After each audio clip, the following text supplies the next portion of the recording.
I spent 15 years rebuilding that Texas data center. Then the owner said, "Pack up. My son's finished university and taking over. You'll do paperwork." Next morning, ready to train Brian, I looked at him and said softly, "No, I'm done here." His smirk vanished instantly.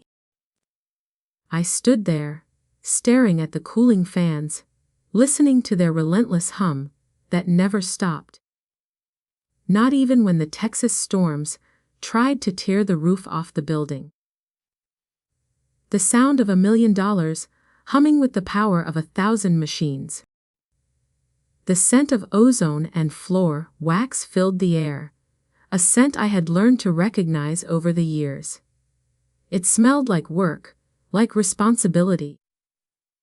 Like something that couldn't be replaced by a son with a degree in business and a lack of practical experience.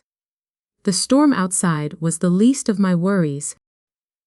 The storm inside, the one that had been brewing for weeks, was finally breaking. My back hurt.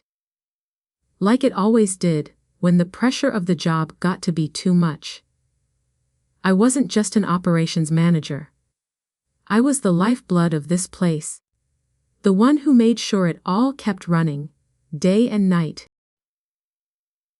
When the power went out, when the cooling units broke down in the middle of a heat wave, it was me who fixed it.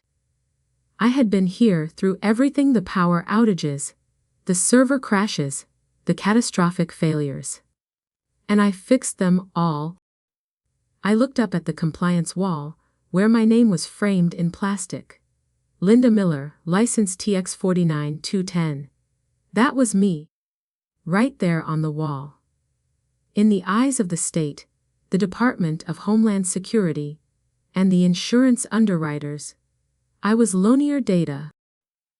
I owned this building, every wire, every cable, every piece of equipment. When the county hospital's data was at risk, they called me. When the refinery down the road needed the safety systems to stay up and running, they called me. Harold, my boss, he might have owned the land, but I owned the heart of the business. He knew it. I knew it.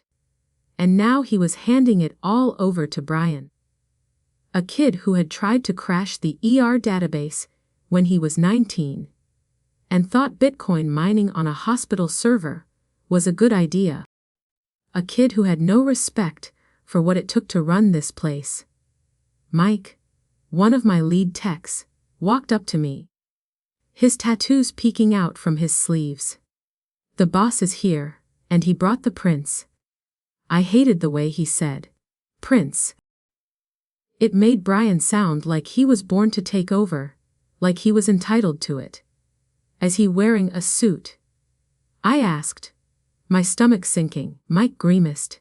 Patagonia vest, fleece, no socks with loafers. I sighed. A kid who couldn't even figure out how to dress like a professional was about to take over the entire operation. This wasn't going to end well.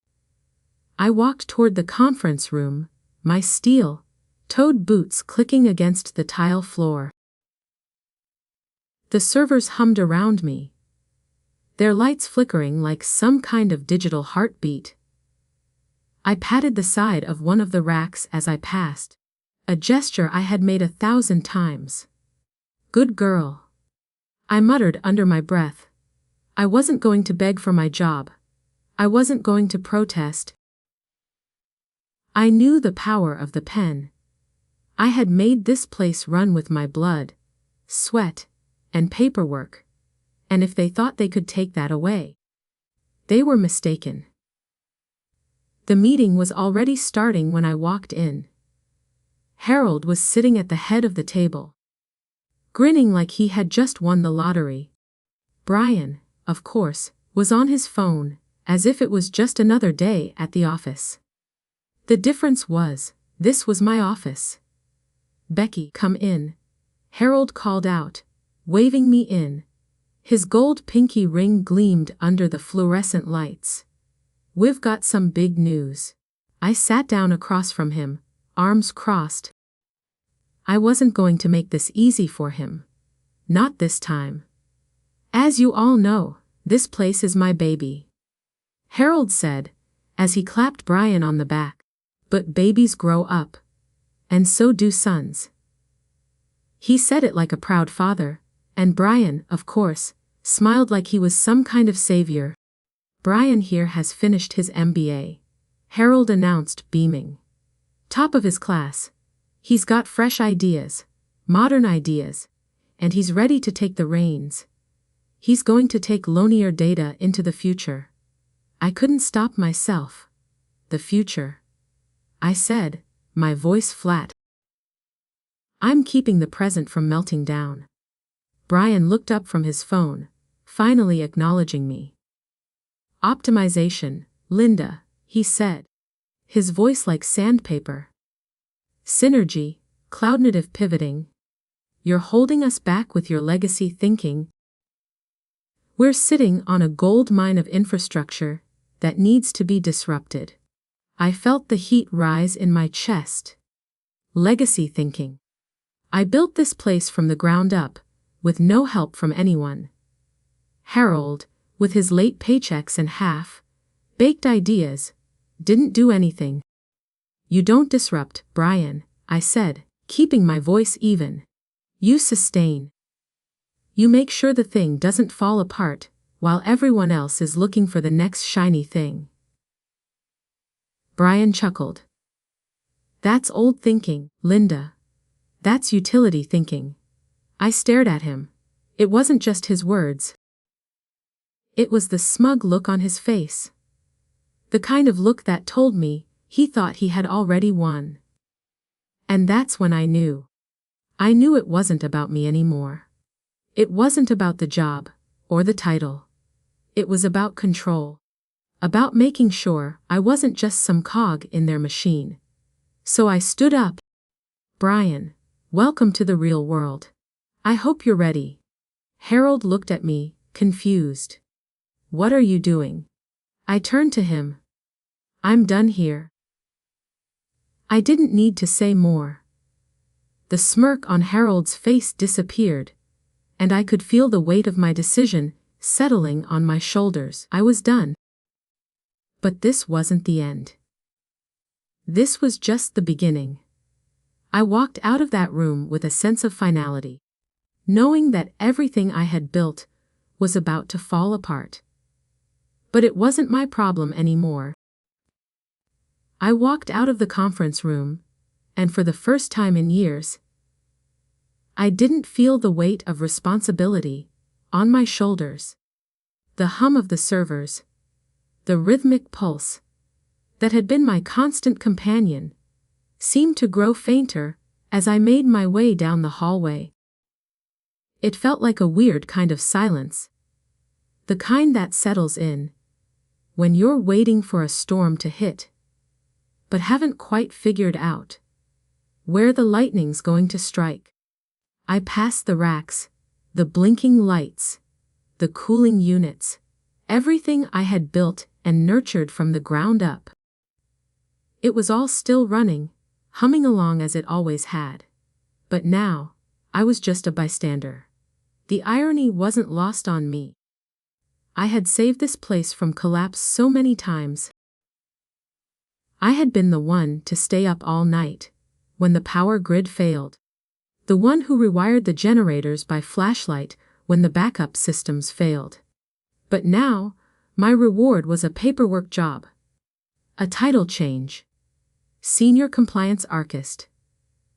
I could barely stomach the words as they echoed in my mind. I had seen this coming for months. Harold had always been more concerned with making deals than actually running the business. He thought owning the building meant owning the credibility. And Brian, well, Brian had the arrogance of someone who thought that just because he had an MBA, he could step in and fix everything. I wasn't worried about Brian. I was worried about what his incompetence would do to the very systems that kept this town running. I sat at my desk, the one that now felt like a punishment instead of a place where I made decisions. The corner office had been stripped away. Now, I had a folding chair, a desk made from cheap particle board, and an ancient computer that looked like it belonged in a museum. The walls were bare, save for a few outdated compliance posters. The smell in the room was musty, a mix of stale air and the lingering scent of diesel from the nearby backup generators. I didn't mind it. It was familiar, in a way. I opened my laptop, not because I had anything important to do, but because it kept me busy. The spreadsheet I was working on seemed so trivial compared to the real work I used to do. I had been the one who kept things running when the world outside was falling apart. I had held it together, but now it felt like everything was slipping through my fingers. The phone rang. I glanced at the screen. Seeing Mike's name flash across the display, I sighed. Mike had been with me since the beginning. He was one of the few who understood what I did for this place, what it really took to keep it going. "Hey, Mike," I answered, my voice flat. "Becky, you're not gonna believe this," Mike said, his voice tight with tension. "Brian's trying to change the temperature settings in the server halls. He wants to raise them to 78 degrees. I felt the blood drain from my face. 78 degrees. That was pushing it. The equipment we were running was old, and even at 68 degrees, it had a tendency to overheat. Raising it by 10 degrees, it was reckless. I could already picture the fans working overtime, the machines starting to struggle. If that happened, it wouldn't be long before something failed. I gripped the edge of my desk, my knuckles turning white. "What did you tell him?" I asked, trying to keep my voice steady. "I told him it was a bad idea. But he doesn't care. He's all about optimization and efficiency. He said he read something about Facebook doing it, and if it works for them, it'll work for us." I ran a hand through my hair. "He's going to ruin everything. This isn't about saving money, Mike. This is about the long-term reliability of the systems. If those servers start overheating, we're looking at a disaster." "I know, Becky. I'm worried too, but there's nothing I can do. He's the new boss." I could hear the frustration in his voice. Mike wasn't a tech guy by title, but he knew more about the machines and the infrastructure than Brian ever would. I had trained him, and he was one of the few people I trusted to keep things running when I wasn't there. "Look, just keep an eye on it. Document everything. We need a paper trail," I said, trying to stay calm. Mike didn't answer right away. I could hear him breathing heavily on the other end of the line. "Yeah, okay," he said finally. "But if this goes south, I'm not covering for him, Becky." I ended the call with a click, my mind racing. Brian's decisions were going to cause problems, and I couldn't stop him. But I wasn't going to let him take the fall when everything collapsed. If he was going to drive this place into the ground, I would make sure everyone knew exactly who was responsible. I took a deep breath and looked around the room. It felt like a tomb now. The silence was oppressive, like a weight on my chest. But I wasn't just going to sit here and let it happen. I started making notes in my head. I would document everything. Every decision Brian made, every change he tried to implement, every mistake he made. Because when this place fell apart, I would be the one standing there with the receipts. and they would know it was Brian who did this. Not me. Harold and his son had no idea what they were up against, but they would soon find out. I had nothing left to lose, and I wasn't going down without a fight. Not this time. Not after all these years. I opened the spreadsheet again, my fingers moving across the keyboard with purpose. I wasn't going to let this company die on my watch. If I was going to be shoved aside, I would make sure the world knew why. The next few days dragged on, each one feeling heavier than the last. I didn't get much sleep. I couldn't afford to. Every time I closed my eyes, I saw the servers, the cables, the cooling units. I saw Brian's smug face as he walked around the data center, acting like he was already running the show. He'd waltz in, make some half-baked suggestion about optimizing this or automating that, and I'd just nod, knowing full well he had no idea what he was talking about. It wasn't just his inexperience that bothered me. It was his arrogance. I could almost feel it in the air, like a fog that settled over everything. He talked about disrupting and modernizing, but all I saw was a kid playing dress up in his dad's company, with no real understanding of what it took to keep things running. I started making my moves quietly, calculating the next steps like a chess player, waiting for the right moment. I kept my distance from Brian and Harold as much as I could, sticking to my desk, avoiding direct confrontation. But I watched everything. And then came the first real sign that things were heading for disaster. One morning, I walked into the control room to check on the servers. Mike was already there, tapping away at the monitor with a look of disbelief on his face. "Hey, Becky, you seen this?" he asked, his voice tight. I walked over to where he was standing, looking at the temperature readings.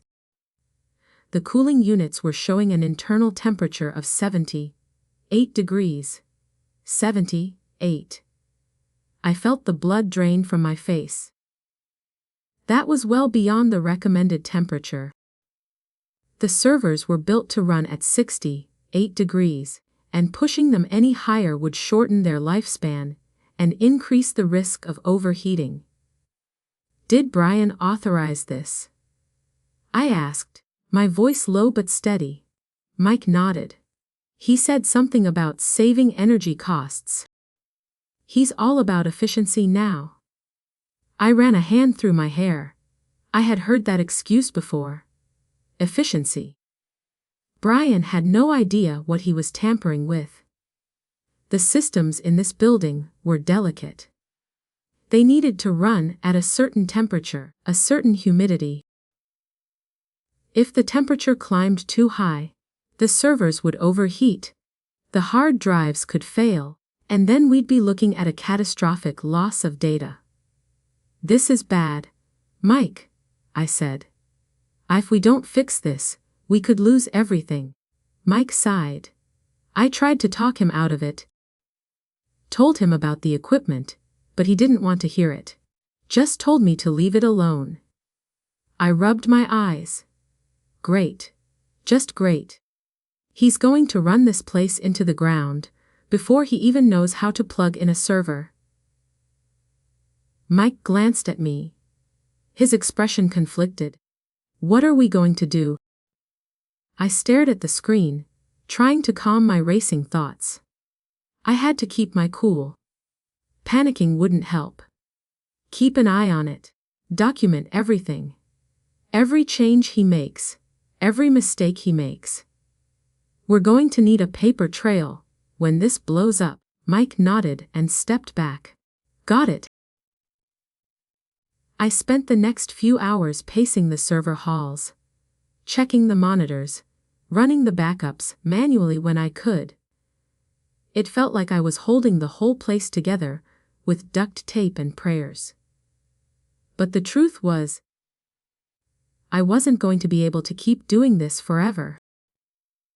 Brian was only going to push further, and Harold wasn't going to step in until it was too late.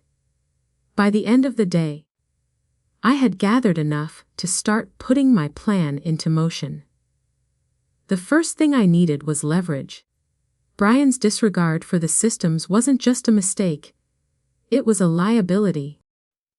A serious one. I needed to document everything, from the failed maintenance schedules to the reckless temperature changes. Once I had that, I'd be able to expose their incompetence for what it was. I pulled up the internal files and started gathering every safety report, every compliance document, every record I could find. I knew what I was looking for: the discrepancies, the loopholes, the violations. This wasn't just about saving my job anymore. This was about making sure I wasn't left holding the bag when everything fell apart. The hours passed, and the building felt emptier and emptier. It wasn't just the physical emptiness of the office. It was the weight of what was happening around me. This company had been my life. It had consumed me. But now it was clear that if I didn't act, it was going to consume me in a way I couldn't come back from. The storm outside had settled into a soft drizzle, and the air was thick with humidity. The smell of ozone hung heavy in the hallways. It was the smell of impending disaster, and I wasn't going to wait for it to strike. I gathered everything I had, my notes, the documentation, the evidence, and started drafting my plan. It was risky. It was dangerous. But I didn't have any other choice. The more I thought about it, the clearer it became. Brian had no idea what he was doing. He thought he could just waltz in and make changes, without understanding the consequences. Harold was too blinded by family loyalty to see the damage Brian was doing to the company he built. And me, I was just a bystander, stuck in a job that didn't matter anymore, watching as they tore down everything I had spent years building. But I wasn't going to be silent anymore. I wasn't going to let them destroy everything without at least making sure they knew who was responsible for it. I had the knowledge, the tools, and the time. All I had to do now was play my cards right. And I would. I would make sure Brian's mistakes were documented, and when the time was right, I would expose everything. The calm before the storm was over. Now, it was my turn to strike back. The following days passed in a blur of anxiety and anticipation. Every time I walked past Brian, I felt a strange mix of disbelief and anger. The kid was doing his best to act like he knew what he was doing, but every decision he made only dug the hole deeper. It wasn't just the temperature settings. It was the little things. Like the way he ignored the routine maintenance logs, or how he brushed off the techs when they told him the equipment was failing. It was as if he thought his MBA could fix everything, but he didn't realize that running a data center wasn't about spreadsheets and buzzwords.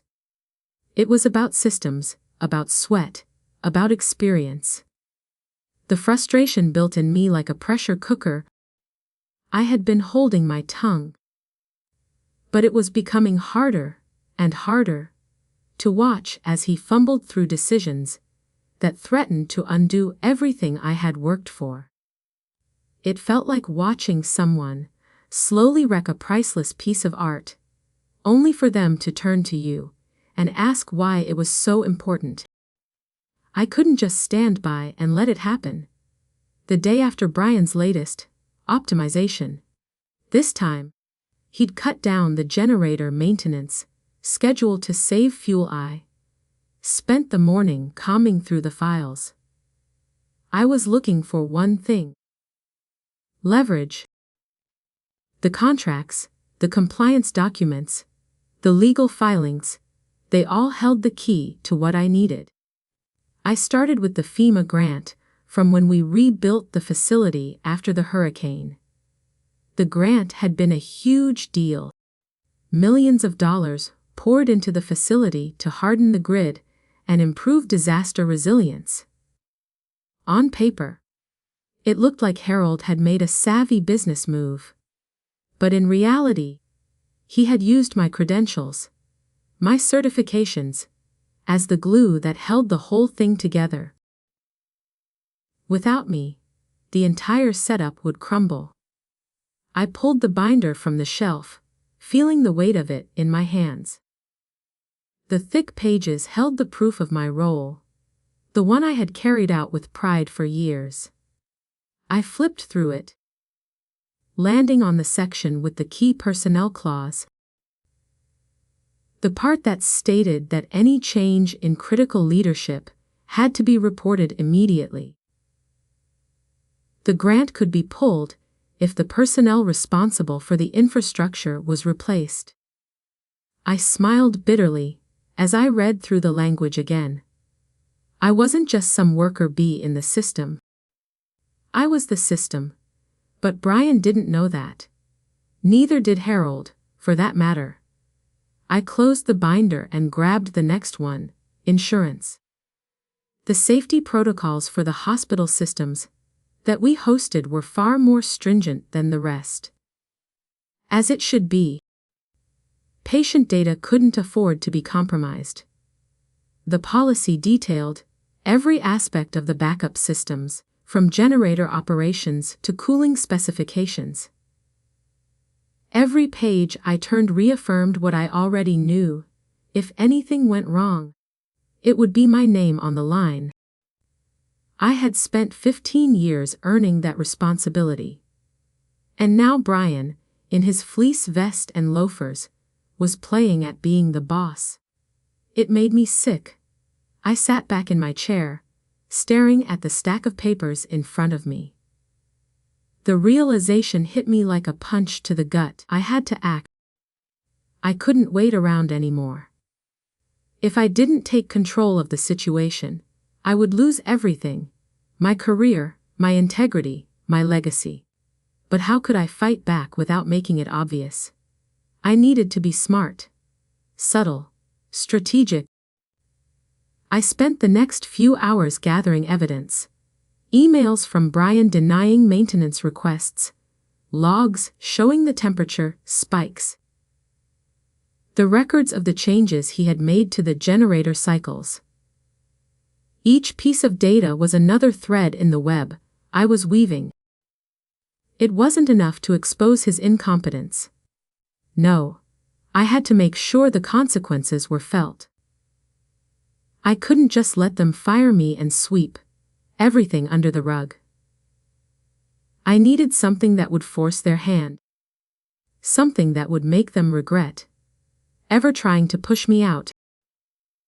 The clock ticked on as I sifted through more and more documents. By the time I heard a knock on the door, the sun was beginning to set, casting long shadows across the room. I hadn't realized how late it had gotten. "Becky." Mike's voice called from the doorway. I glanced up, startled by the sudden intrusion. He looked nervous, his face pale. "I need to talk to you," he said, stepping inside. "About what?" I asked, trying to keep my voice steady. Mike paused, glancing around the room. "I just overheard something. Brian. He's planning on cutting more corners. He's talking about canceling the backup vendor contracts. Said we could outsource the maintenance to save money." I clenched my fists. The backup systems were non-negotiable. If we didn't have the proper maintenance in place, we were opening ourselves up to a disaster. I could already picture the headlines. Data center failure leads to hospital system crash. It would be a nightmare. And they would throw me under the bus for it. He's out of his mind, I muttered. But we can't let him get away with it. Mike looked around again, lowering his voice. I don't know what you're planning, but I've got your back.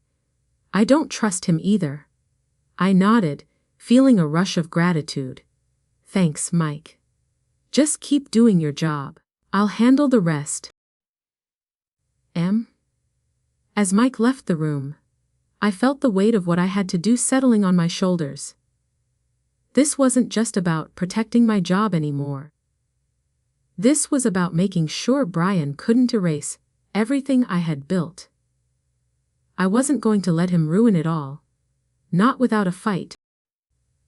I reached for my phone, pulling up the contact list for the facilities manager at the regional hospital network. Gary was one of the few people who knew exactly how fragile everything was. If I was going to play this game, I needed him in my corner. I wasn't going to let Brian pull the plug without the right people watching. As I pressed dial, the weight of my decision didn't feel heavy. It felt right. I had a plan now, and nothing, not Brian's ignorance, nor Harold's blind loyalty, was going to stop me. The next morning, I woke up feeling the weight of what was coming. The storm clouds outside had cleared, leaving behind a bright, oppressive Texas sky. The air was thick, humid, and the heat from the previous day still lingered in the concrete walls of the data center. I grabbed my coffee and stared at the screen, already anticipating the day ahead. I knew exactly what was at stake now. Brian's latest efficiency move had already set the wheels in motion, but I wasn't about to let him get away with it. I had a plan, and it was starting to take shape. The key was patience. The key was waiting for him to slip up just enough that I could catch him in the act.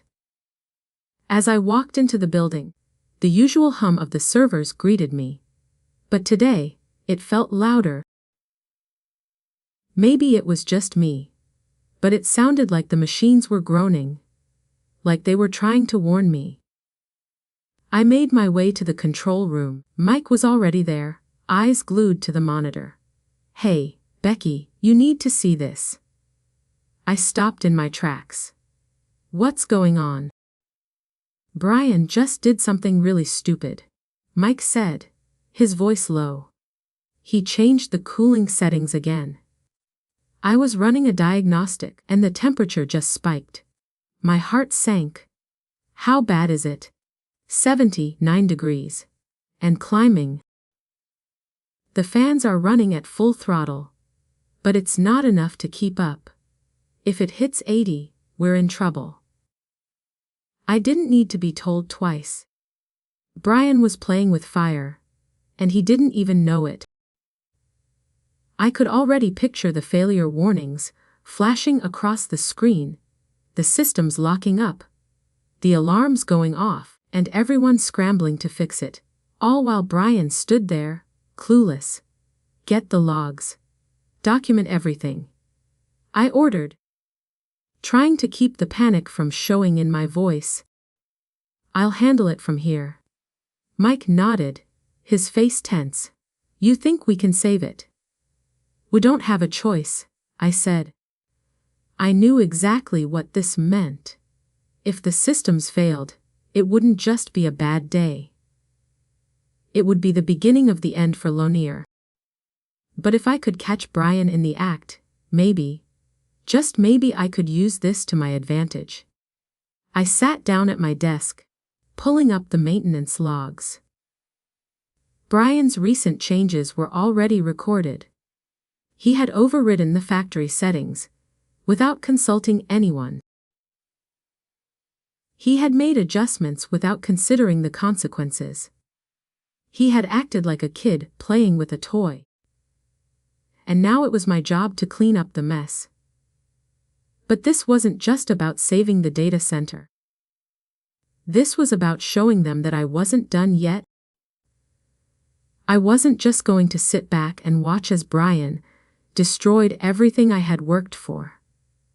I picked up the phone and dialed Gary, the facilities manager at the regional hospital network. He had been in the industry for years, and he knew the value of keeping everything running smoothly. If anyone could back me up, it was him. "Hey, Becky," Gary answered, his voice gruff but friendly. "What's up?" "We've got a problem at Lanier," I said, my voice tight. "Brian's trying to cut corners again. This time, it's the cooling system. The temperature is dangerously high, and if it goes any further, we could be looking at some serious consequences." I could hear the concern in Gary's voice. "How bad is it?" "Bad enough that if it reaches 80, we'll have a full-blown failure. And I don't know how long we'll be able to keep it from happening." Gary was silent for a moment. "I'll make some calls. Let me know if it gets worse." "Thanks, Gary," I said. "I'll keep you updated." I hung up the phone, taking a deep breath. Now, I had to act fast. The next step was getting Brian to make one final mistake. A mistake that would ensure his downfall. I walked into the control room again, where Mike was still monitoring the system. "What's the temperature now?" I asked. 79.2, Mike said, his voice tight. "It's climbing fast.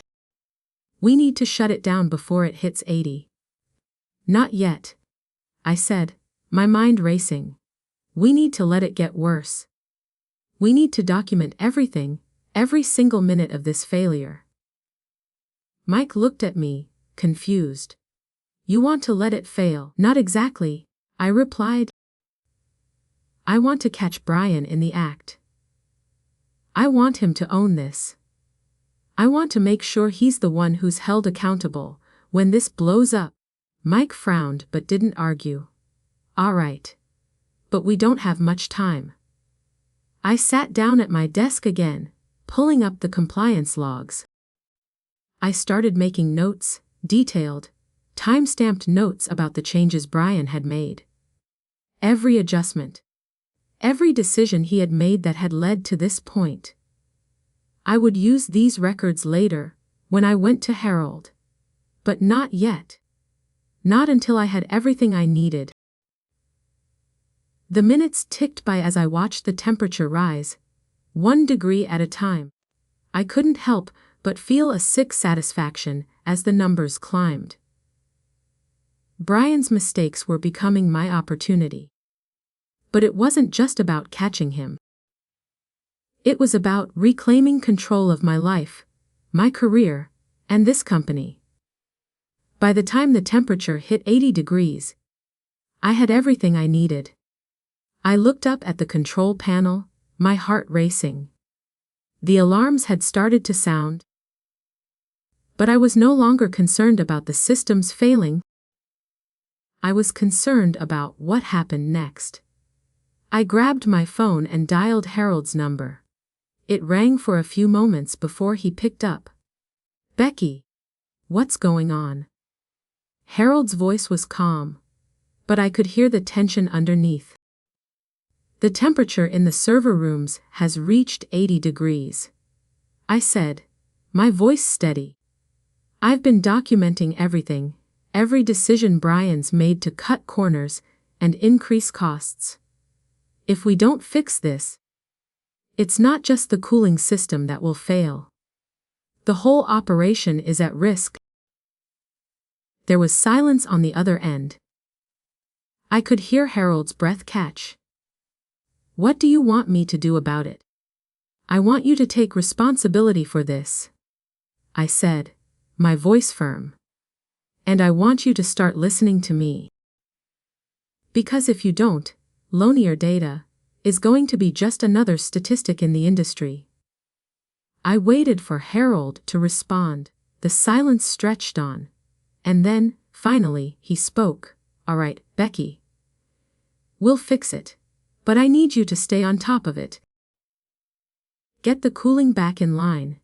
And we'll make sure this doesn't happen again." I didn't respond right away. I just hung up the phone. I wasn't going to fix it for him. Not this time. But I would make sure he knew who was really holding the reins. I looked up at the server monitors one last time. The temperature was holding steady, just below 80. But I wasn't worried about the machines. I was worried about the people in charge. And I wasn't going to let them destroy everything I had worked for. Not without a fight. The day of the investor meeting arrived, and the tension was unbearable. The halls of Linear Data were unusually quiet, the soft hum of the servers the only sound breaking the silence. I walked through the building, feeling like a ghost haunting my own empire. The cold steel walls, the blinking lights on the servers. I had built this place, maintained it. And now it felt like it was slipping away from me. I had spent years ensuring that this place ran smoothly, that the data kept flowing, that everything was working behind the scenes while Harold, with his golf game and his shiny trucks, acted like the owner. But today was different. Today, it wasn't about keeping the servers running or fixing a minor glitch. Today, it was about survival. Not just for the company, but for me. I could feel the storm brewing inside as I passed the conference room, where Harold was meeting with the investors. I knew it was important for him. He always thought of these meetings as his chance to shine, to show off his empire. The truth was, the empire was built on shaky ground, and Brian was the one holding the wrecking ball. I stopped outside the conference room, just out of sight. The door was slightly ajar, and I could hear Harold's booming voice. "Gentlemen, welcome to the future of Linear Data. We're here to show you how we're disrupting the industry." I rolled my eyes. Disrupting was Brian's favorite word. It was a term he used like a magic wand to make his ignorance sound like innovation. I knew the investors, the ones who wore suits that probably cost more than my car, wouldn't see through the facade. They'd be impressed by the buzzwords and the shiny new PowerPoint slides. They wouldn't know that the foundation they were investing in was about to crack wide open. I shook my head and walked away from the door, heading back to my office. The weight of the papers I had carefully gathered over the last few days pressed on my mind. The evidence was in place. The documents were ready. I had the leverage I needed. Now, it was just a matter of waiting for the perfect moment to strike. The minutes stretched on, and the noise from the conference room only grew louder. I could almost hear the investors' voices, their praises for Brian's vision. I didn't care what they thought anymore. It wasn't about them. It was about making sure Brian couldn't destroy this place, making sure Harold couldn't bury the truth. They had underestimated me. They thought I was just a cog in the machine, easily replaced. But they didn't realize that I was the one keeping the whole thing from falling apart. And now, I was going to make sure they knew it. I looked at the clock on my desk. It was almost time. I picked up my phone and dialed the fire marshal's office. I had already sent the email about my reassignment to the compliance role. But I needed to make sure they acted quickly. Harold had no idea what was coming. "Hello.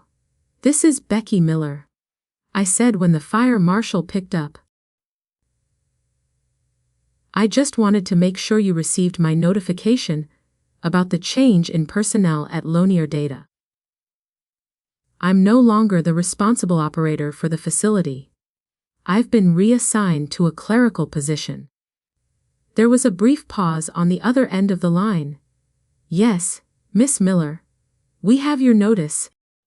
I'm going to follow up on this and make sure everything is in order.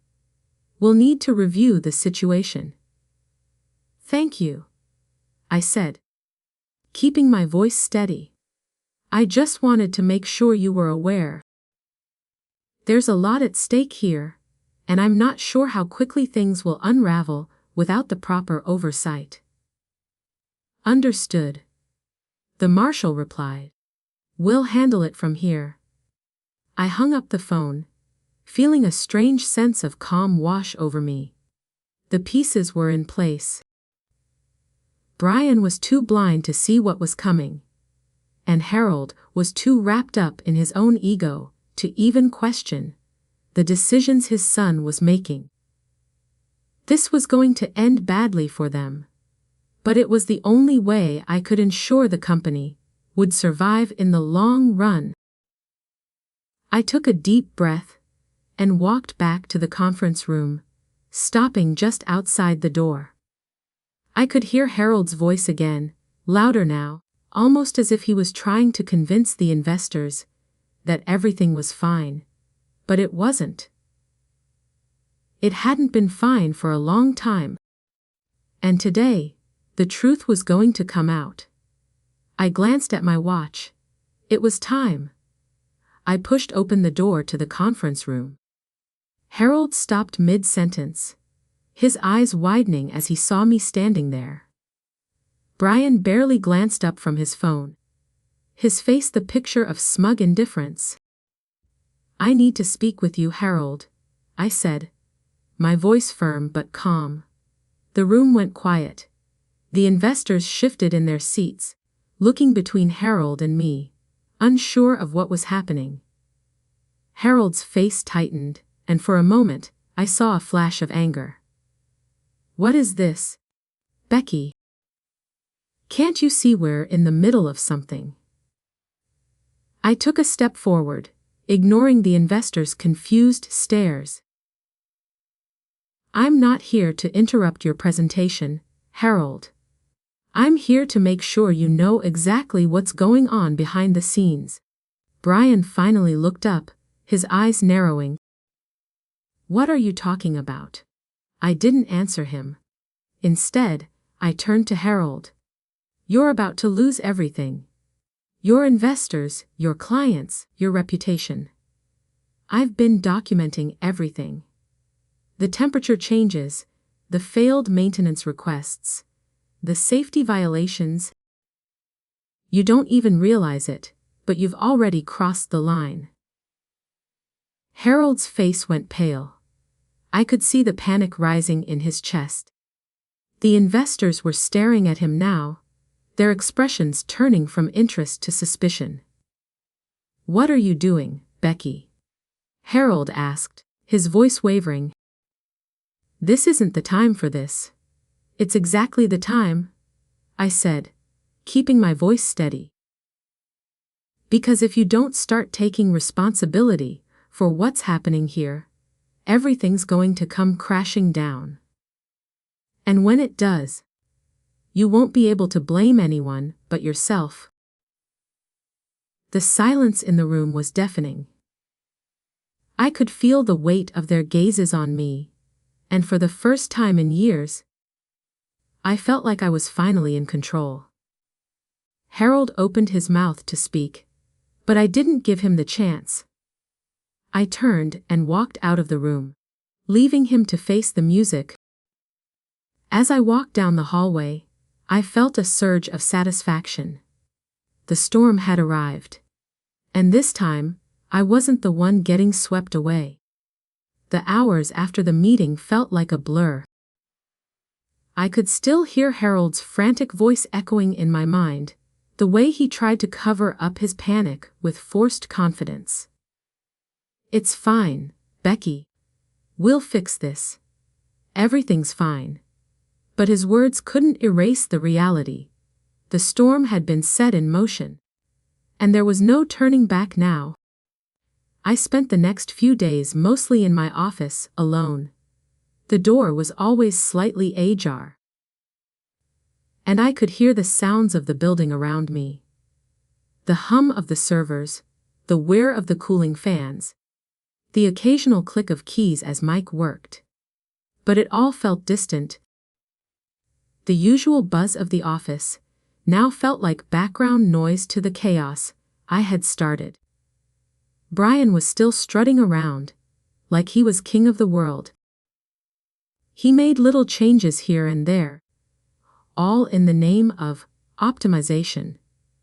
But I knew it was only a matter of time before he made a move that would bring the whole place crashing down. I didn't need to watch him. I knew his type. He wasn't interested in what really mattered. He was interested in appearances. He thought he could run a multi-million-dollar facility by following a few white papers and spouting buzzwords. The more I watched him, the more certain I became. He was going to make a mistake, and I was going to make sure that mistake was his downfall. Late one afternoon, I got a call from Gary. The familiar ring of my phone broke through the stillness of my office, and I picked it up without hesitation. Becky. Gary's voice crackled through the receiver. I got word from the fire marshal's office. They're going to inspect the facility. I sat up straighter. When? Tomorrow morning. They're following up on your email. The fire marshal's office isn't happy about the lack of oversight, and they're bringing in a team. This could be it. They could shut the whole place down if they find anything wrong. I felt a rush of adrenaline surge through me. This was the moment I'd been waiting for. I'll be ready, I said, trying to keep my voice steady. But make sure you have everything documented.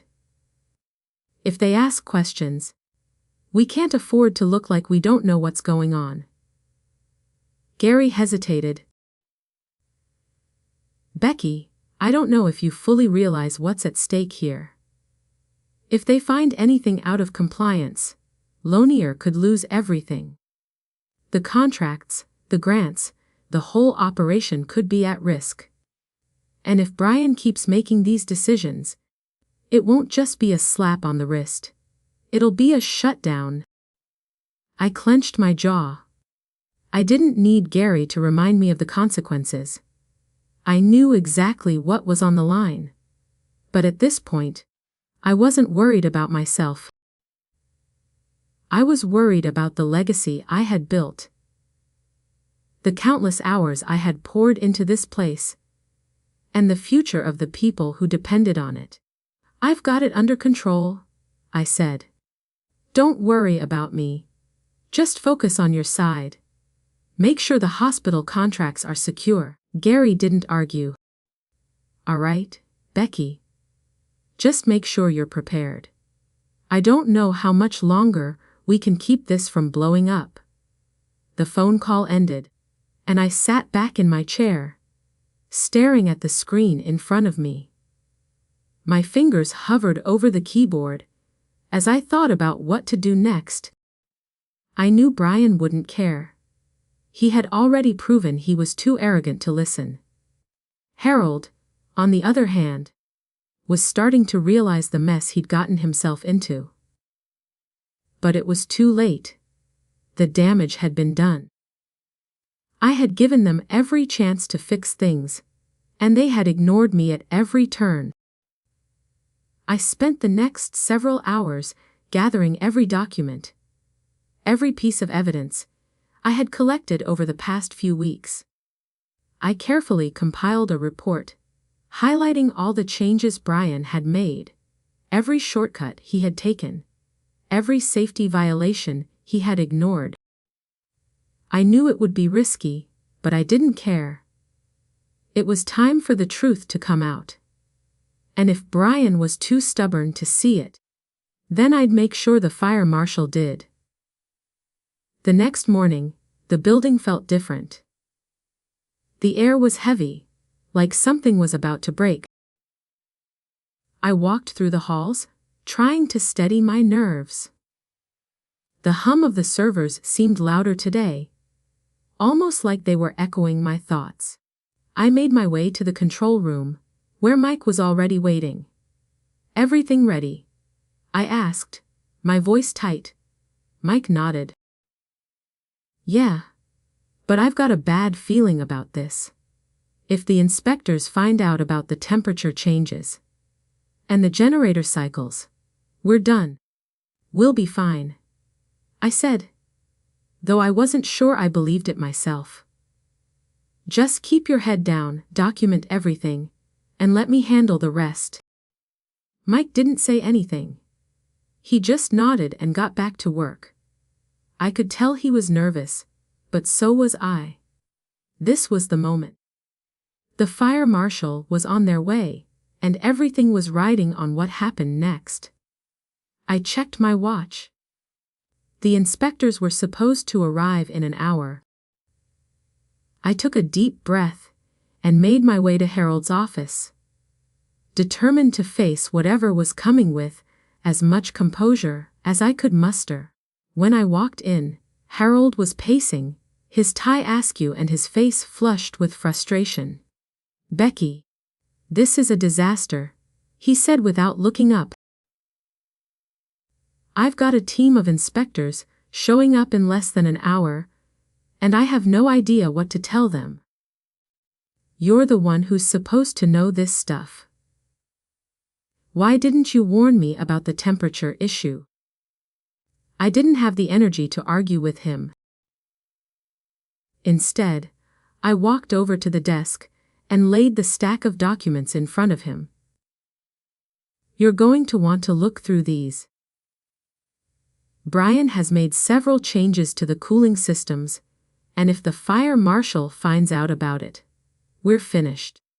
Harold glanced at the papers and then at me. "What do you mean, we're finished?" I took a deep breath. "The fire marshal isn't going to ignore the fact that you're operating without a certified operator. If they find the compliance issues, it could lead to a shutdown of the entire facility. And if that happens, we lose everything: the contracts, the revenue, the trust of our clients." Harold's face went pale, and for the first time, I saw real fear in his eyes. He opened his mouth to speak, but no words came out. I turned to leave, but before I could reach the door, I stopped and turned back to him. "You wanted control, Harold.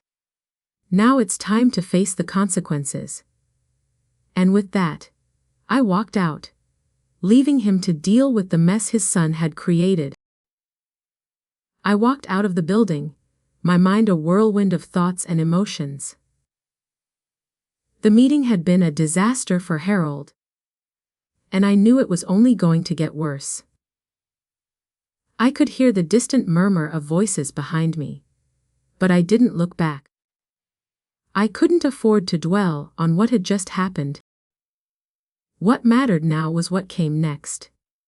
The streets outside were quiet, the usual buzz of the city muted by the overcast sky. The weather matched the heaviness in my chest. I couldn't shake the feeling that I was leaving something behind. Not just the data center, but everything I had worked for over the years. The people I had mentored. The systems I had built. Everything was now in the hands of Brian and Harold. And in a way, I felt like a part of me had died with that company. But as I walked to my car, I felt a spark of something else: freedom. This wasn't just about walking away from linear data. It was about reclaiming my life. It was about finally stepping out of the shadows and into a future that I could control. I had spent far too long being the person behind the scenes. The one who kept things running. The one who put out the fires. But now, I realized I didn't have to be the one who fixed everything anymore. I climbed into my car, the engine rumbling to life as I turned the key. My hands gripped the steering wheel, and for the first time in years, I felt like I could breathe again. But there was still one last thing I had to do. One last loose end to tie up. I pulled into a quiet parking lot on the edge of town. A small diner sat across the street, the flickering neon sign buzzing in the evening light. I didn't hesitate. I knew exactly where I was going. The door to the diner creaked as I pushed it open. The smell of fried food and coffee filled the air. It wasn't a fancy place, but it had character. The kind of character I hadn't seen in a long time. A few regulars sat at the counter, talking quietly, their voices a low murmur over the clink of mugs and plates. I scanned the room, and there he was. Gary. Sitting in a corner booth, with a woman I didn't recognize. She was dressed in a sharp suit, her dark hair pulled back in a tight ponytail. She looked like she belonged in a boardroom, not a diner. Gary glanced up as I walked in, his face lighting up in recognition. "Becky," he said, standing up and extending a hand. "You look better." "Thanks, Gary," I replied, shaking his hand. "I'm done with that place." Gary nodded, his eyes thoughtful. "I figured. I was just telling Alina here about you." Alina stood up and extended her hand. "It's nice to finally meet you," she said, with a firm handshake. "Likewise," I said, eyeing her carefully. "What's all this about?" Gary gestured to the seat across from them. "Sit down, Becky. Let me explain." I slid into the booth, feeling the weight of the past few days on my shoulders. The constant tension, the pressure, it had all led to this moment. But now, it was all out of my hands. Alina smiled, but it was a businesslike smile. The kind you get when someone knows exactly what they're offering. "We've been following the situation at Lonier for a while now," she said. "When Gary mentioned you, we realized that we could offer you something that might work for all of us." I raised an eyebrow. "What kind of offer?"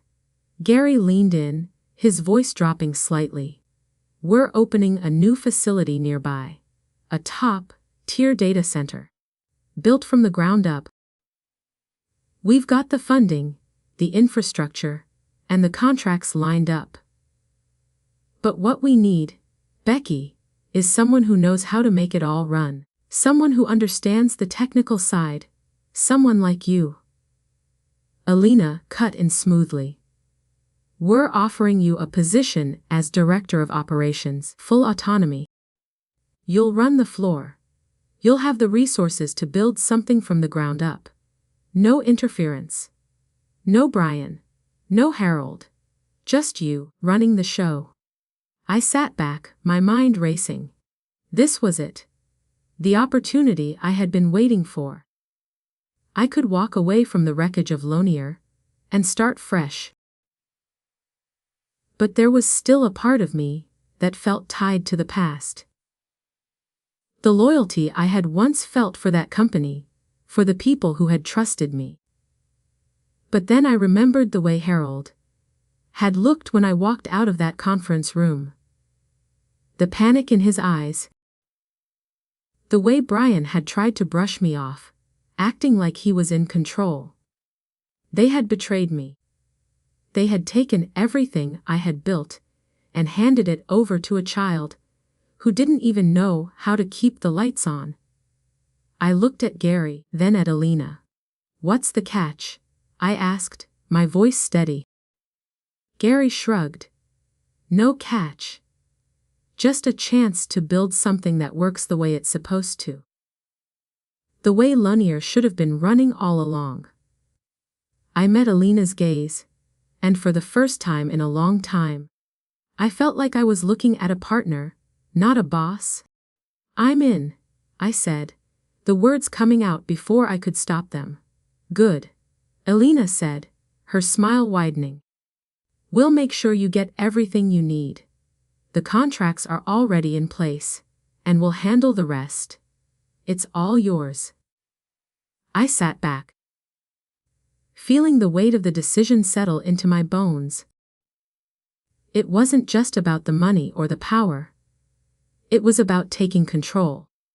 It was about rebuilding my life and making sure I was the one who decided what came next. I stood up, shaking hands with Gary and Alina. "Let's get to work," I said. As I walked out of the diner, I felt lighter than I had in years. The sun was setting, casting a warm orange glow over the horizon. The world felt like it was opening up again. For the first time in a long time, I felt like I was where I was meant to be, and I wasn't looking back. The next chapter had just begun.